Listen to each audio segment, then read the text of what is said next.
आप सभी को नमस्कार। एक अनुरोध के साथ इस वीडियो को प्रारंभ करना चाहूंगा कि आप इस वीडियो को अंत तक अवश्य देखिएगा, क्योंकि इस वीडियो में आदि गुरु शंकराचार्य जी के जीवन में घटित सभी प्रमुख घटनाओं को संक्षिप्त रूप में पेश करने की कोशिश की गई है। साथ ही माता उभय भारती और मंडन मिश्र के साथ हुए उनके शस्त्रार्थ को भी एक समुचित रूपरेखा के साथ प्रस्तुत किया गया है। साथ ही एक अग्रिम क्षमा भी चाहता हूं कि यदि आपको शास्त्रार्थ की जगह शस्त्रार्थ सुनाई दे तो इसके लिए मेरे उच्चारण दोष को माफ कीजिएगा। तो आइए इसे प्रारंभ करते हैं। कहते हैं कि आचार्य शंकर का जन्म वर्तमान के केरल के मालाबार क्षेत्र में स्थित कालड़ी नामक गांव में हुआ था। इनके जन्म की कथा भी बड़ी रोचक है। आचार्य शंकर के माता पिता ने पुत्र प्राप्ति हेतु भगवान रुद्र की घोर तपस्या की। एक दिन भगवान शंकर ने उन्हें स्वप्न में दर्शन दिया और कहा कि कैसा पुत्र चाहते हो, दीर्घायु गुणहीन पुत्र अथवा अल्पायु असाधारण गुणी पुत्र। आचार्य शंकर के माता पिता ने आयु की जगह गुणों को प्राथमिकता दी और अल्पायु किंतु गुणी पुत्र मांगा। तब भगवान शंकर की कृपा से इनके यहाँ एक बालक का जन्म हुआ। भगवान शंकर की आराधना करने के फल स्वरूप ही इनका जन्म हुआ था, इसलिए माता पिता ने नाम रखा शंकर। 3 वर्ष की अल्पायु में ही शंकर के पिता का देहांत हो गया और फिर माता ने ही पालन पोषण किया। बालक शंकर की मेधा इतनी असाधारण थी कि केवल 6 वर्ष की अवस्था में ही उन्होंने सभी वेदों, पुराणों और शास्त्रों का ज्ञान प्राप्त कर लिया। जब वे 7 वर्ष के थे तो एक बार भिक्षा मांगने के लिए एक दरिद्र बुढ़िया की कुटिया में जा पहुंचे। उस बुढ़िया के पास अन्न का एक भी दाना नहीं था।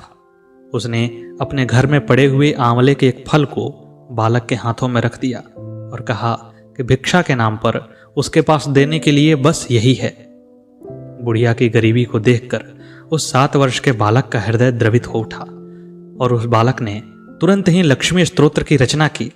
उस स्तोत्र से माता लक्ष्मी इतनी प्रसन्न हुई कि उस बालक के कहने पर बुढ़िया को धन्य धान्य से भरपूर कर दिया। 8 वर्ष की आयु में बालक शंकर ने संन्यास लेने का निश्चय किया, किंतु संन्यास ग्रहण करने के बीच में इनकी माता एक अवरोध की तरह थी।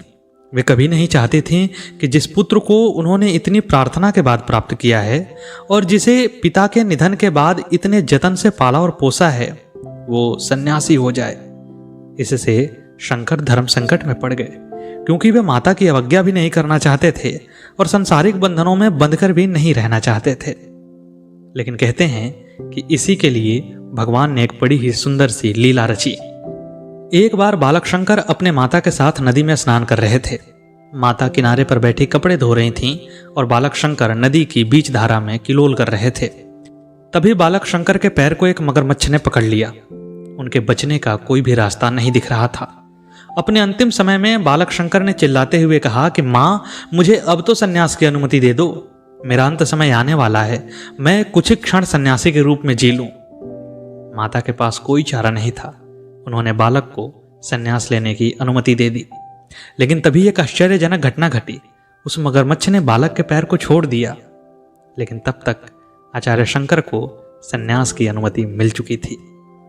अपनी माता से बिछड़ने से पूर्व उन्होंने उन्हें सांत्वना देते हुए कहा कि माता, तुम दुखी ना हो, तुम्हारी कृपा छाया तो मेरे ऊपर सदैव बनी रहेगी। मैं वचन देता हूं कि तुम्हारे निर्वाण से पूर्व मैं तुम्हारे पास लौट आऊंगा और अपने पुत्र धर्म के सभी दायित्वों का निर्वहन करूंगा। तत्पश्चात उन्होंने आचार्य गोविंदनाथ से सन्यास की दीक्षा ली और शंकराचार्य कहलाए। सन्यासी होते हुए भी आदि शंकराचार्य ने अपना यह वचन निभाया और अपनी माता की मृत्यु के समय वे उनके पास वापस लौटे और एक पुत्र के होने के सभी दायित्व निभाए। ऐसा कहा गया है कि जब अपनी माता की मृत्यु के बाद भावुक हो शंकराचार्य उन्हें अग्नि देने के लिए आगे बढ़े तो उनके शिष्यों और अन्य विद्वानों ने सन्यास के परंपरागत नियम की दुहाई देकर उन्हें ऐसा करने से रोक दिया। तब उन्होंने कहा कि अपनी माता को मुखाग्नि देना धर्म के विपरीत नहीं है, किंतु आप सभी की इच्छा है, इसी कारण आपकी सम्मति मिलने तक मैं अपनी माता को मुखाग्नि नहीं दूंगा। उनकी इस बात से वहां उपस्थित ब्राह्मण समाज और उनके शिष्यों के मन में शंका उत्पन्न हो गई। उन्होंने पूछा कि हे आचार्य, जब आपने पुनः माता के पास लौटकर एक बार सन्यास का नियम भंग कर ही दिया है, तो फिर उन्हें मुखाग्नि देने के लिए समाज की सम्मति क्यों चाहते हैं? तब शंकराचार्य ने कहा हे सज्जनों, अभी मैं सन्यास के नियमों से बंधा हुआ हूं, इसलिए अपनी माता को मुखाग्नि नहीं दे पा रहा हूं। किंतु जब मैंने अपनी माता को वचन दिया था उस समय मैं सन्यासी नहीं था और इसलिए अपने वचन के पालन हेतु मैं अपनी माता के पास लौटा। उनका ये उत्तर सुनकर सभी धन्य धन्य कहने लगे और उन्हें अपनी माता को मुखाग्नि देने की अनुमति प्रदान कर दी। एक बार काशी में वे अपने शिष्यों के सहित कहीं जा रहे थे। मार्ग में उन्हें एक चंडाल लेटा हुआ मिला। उनके शिष्यों ने उसे हटाने की बहुत कोशिश की, लेकिन चंडाल टस से मस नहीं हुआ। तब आदि शंकराचार्य स्वयं आगे आए और कहा कि मैं पवित्र ब्राह्मण हूं और तुम अपवित्र चंडाल हो, तुम्हें मार्ग छोड़कर हट जाना चाहिए। इस पर चंडाल ने कहा, किसे हटाऊं, शरीर को या आत्मा को, आकार को या निराकार को, सीम को अथवा असीम को? ये सुनकर शंकराचार्य आश्चर्य में पड़ गए। उनकी विद्वता को देखकर उन्होंने उस चंडाल को अपना गुरु स्वीकार कर लिया। ब्राह्मण होकर चंडाल की गुरुता स्वीकार करना उनकी आंतरिक शुद्धि को दर्शाता है। ऐसा भी कहा जाता है कि चांडाल का रूप धरकर स्वयं भगवान शंकर उन्हें ज्ञान देने आए थे। जब वे युवा हुए तो उनके ज्ञान का प्रकाश पूरे आर्यावर्त में फैल गया। ब्रह्मसूत्रों की जैसी गहन और गूढ़ व्याख्या आदि शंकराचार्य ने की, वैसी किसी और ने नहीं की। इसके अतिरिक्त इन्होंने सभी उपनिषदों पर गहन शोध किया और उन पर अलग अलग भाष्य लिखे। इसीलिए कहा जाता है कि सतयुग में मनु, त्रेता में दत्तात्रेय, द्वापर में वेद व्यास और कलयुग में आदि शंकराचार्य का ज्ञान के प्रसार में जो योगदान है वैसा किसी और का नहीं है। आदि शंकराचार्य ने केवल 12 वर्ष की आयु तक 240 से अधिक ग्रंथों की रचना कर ली थी। इन्होंने ही श्री शिव पंचाक्षर स्तोत्र की रचना की। इनका एक विश्व प्रसिद्ध ग्रंथ है विवेक चूड़ामणि। इसी ग्रंथ का एक सुप्रसिद्ध श्लोक है, वाक्य ब्रह्म सत्यम जगत मिथ्या जीवो ब्रह्मैव नापरः। अर्थात ब्रह्म सत्य है, जीवन मिथ्या है, जीव और ब्रह्म में कोई अंतर नहीं है। उनका यह सूत्र अद्वैत वेदांत का एक प्रमुख सूत्र है। मिथ्या जगत की बात करने के बाद भी आदि शंकराचार्य ने 12 ज्योतिर्लिंगों, 51 शक्तिपीठों और 4 विष्णु धामों की एक ऐसी महान यात्रा की जो पूरे आर्यावर्त को एक सूत्र में पिरोने वाली थी। भारत जो सदा से विविधताओं से भरा हुआ था, उसके अंदर ऐसी यात्रा करके आदि गुरु शंकराचार्य ने यह सिद्ध कर दिया कि भारत के अंदर विविधताओं के रहते हुए भी एकता और अखंडता का स्रोत बहा करता है। अपने गुरु से योग की शिक्षा और 3 वर्ष के गहन अध्ययन के बाद आदि शंकराचार्य ने उनकी आज्ञा लेकर काशी की यात्रा की। यहां पर उन्होंने असंख्य विद्वानों को बात ही बात में परास्त कर दिया।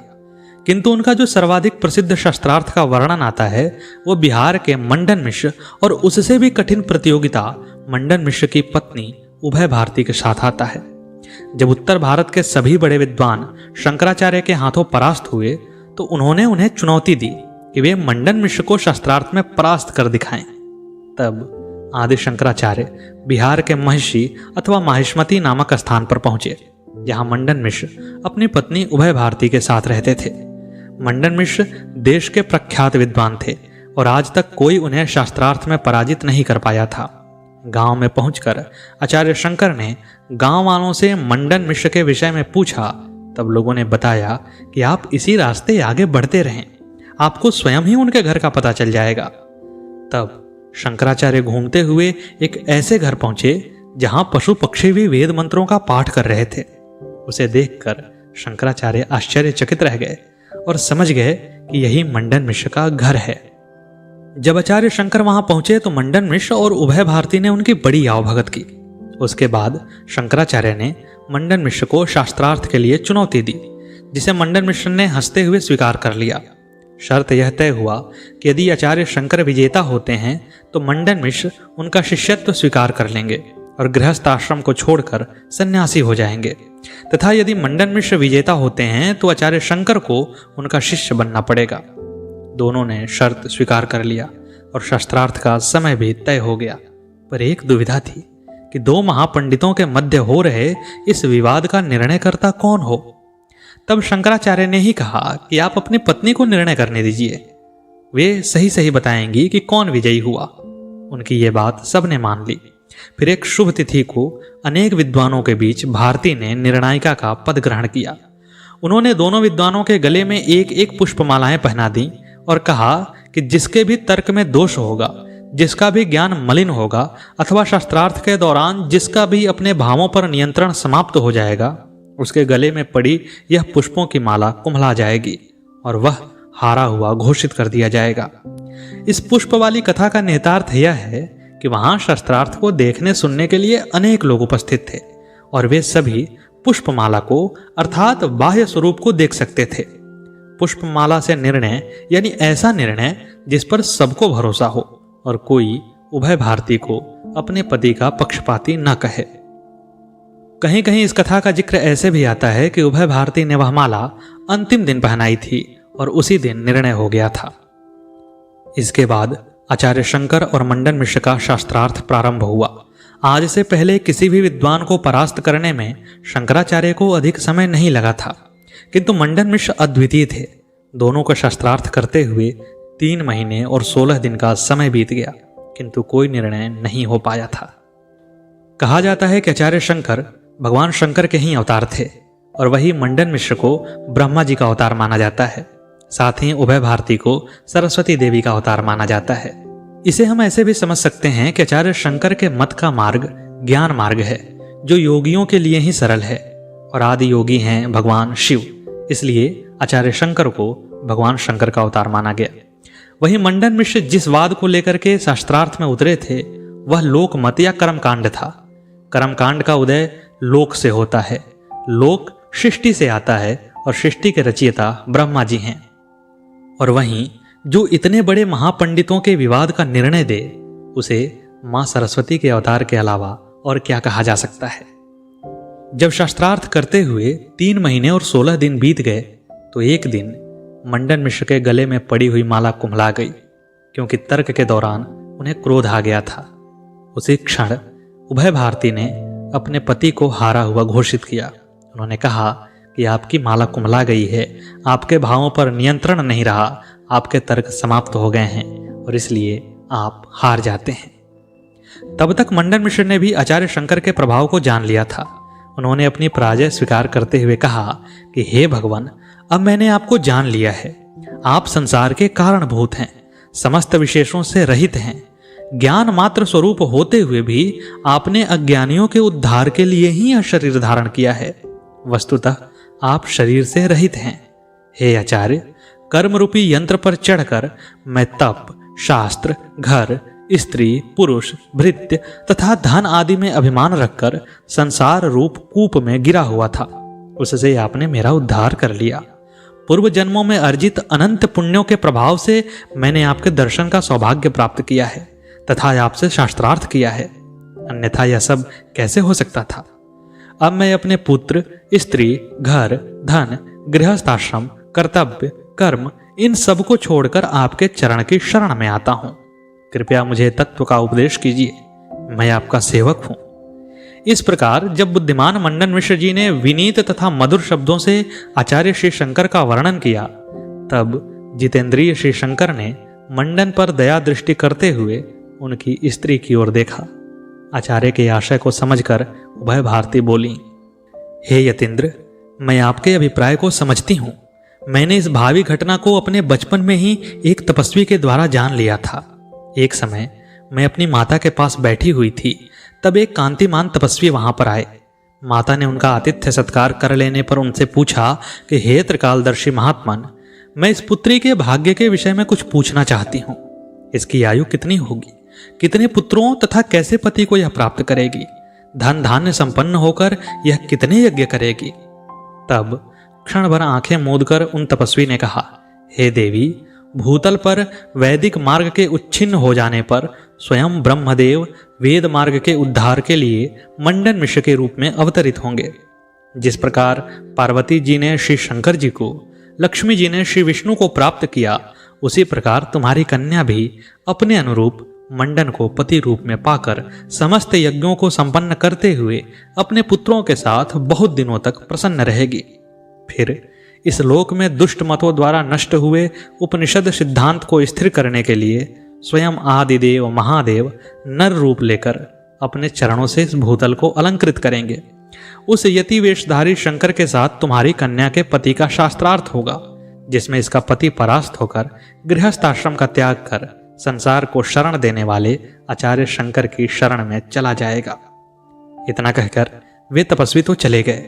हे विद्वान, वे सभी वचन उनके आज सत्य हुए हैं, तो यह वचन कैसे मिथ्या होगा?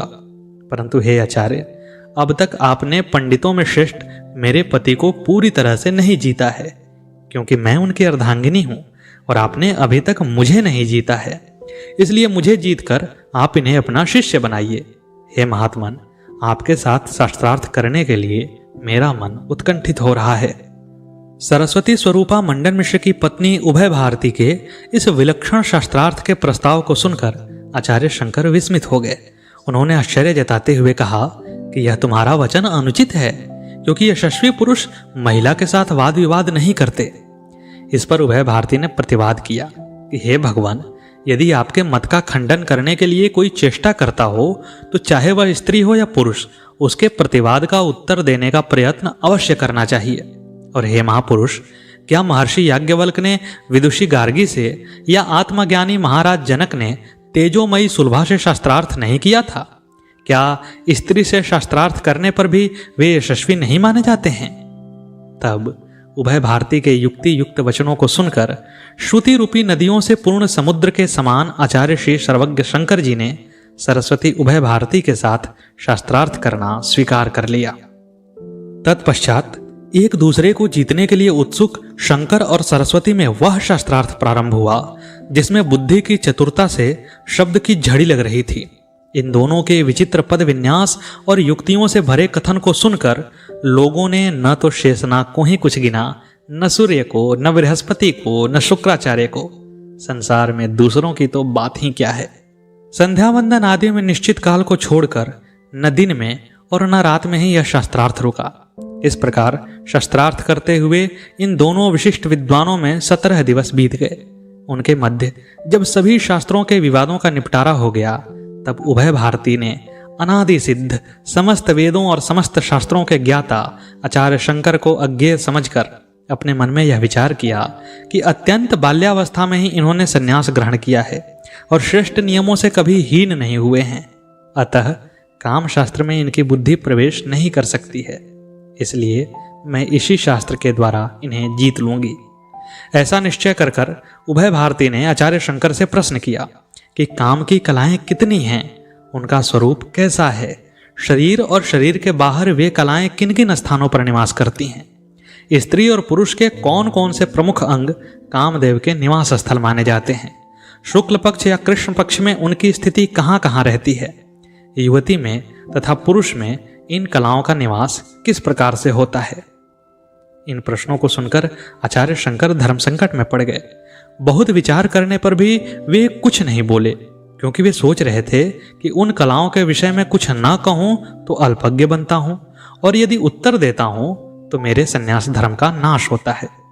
अंततः उन्होंने कहा कि हे सौम्य, यद्यपि इस शरीर से भी काम शास्त्र का परिशीलन करने पर वह मेरे लिए दोषकृत नहीं होगा, लेकिन फिर भी मैं श्रेष्ठ पुरुषों के मार्ग का परिपालन करने के लिए दूसरे के शरीर को प्राप्त कर अपने प्रश्न का उत्तर देने का प्रयत्न करूंगा।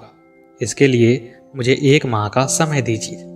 विदुषी भारती ने आचार्य शंकर की उस बात को स्वीकार कर लिया। तब आचार्य शंकर हिमालय की तराई में गए और अपने शिष्यों से कहा कि हे शिष्यों, यह देखो, यह सुंदर गुफा दिखाई दे रही है, जिसके आगे एक समतल शिला पड़ी है। उसके निकट ही स्वच्छ जल वाली फल वाले वृक्षों से शोभित यह तराई शोभा दे रही है। आप लोग यहीं पर रहकर मेरे शरीर की सावधानी से रक्षा करें, जब तक मैं इस अमरूक राजा के शरीर में प्रविष्ट होकर काम कला का अनुभव न कर लूं। अमरूक राजा वहीं बगल के राज्य का एक राजा था, जिसकी मृत्यु उसी दिन हुई थी। इस प्रकार शिष्य वर्ग को समझाकर आचार्यपाद ने उस गुफा में अपने शरीर को छोड़कर केवल योग शरीर से राजा अमरूक के शरीर में प्रवेश किया, और लगभग 1 माह तक राजा के शरीर में रहते हुए उन्होंने काम शास्त्र के सभी सिद्धांतों का अनुभव प्राप्त किया। और जब वे लौटकर पुनः भारती जी के पास आए तो भारती जी ने उनसे शास्त्रार्थ नहीं किया, बल्कि उन्होंने उन्हें प्रणाम करके कहा कि मुझे पता है कि आप हर तरह की विद्या में पारंगत हो चुके हैं। मेरा लक्ष्य बस इतना ही था कि एक ब्रह्मचारी को भी गृहस्थ के बारे में जानकारी होनी चाहिए और मैं अपने लक्ष्य में कामयाब हुई। और उसके बाद मंडन मिश्र तथा उभय भारती दोनों ने आचार्य शंकर का शिष्यत्व स्वीकार कर लिया और दोनों ने अपने गृहस्थ आश्रम को छोड़ करके संन्यास आश्रम में प्रवेश किया। तो दोस्तों, यह थी आचार्य शंकर की पूरी कहानी। कैसी लगी आपको कमेंट बॉक्स में जरूर बताइएगा। मिलते हैं नए वीडियो में नई प्रस्तुति के साथ। तब तक के लिए नमस्कार।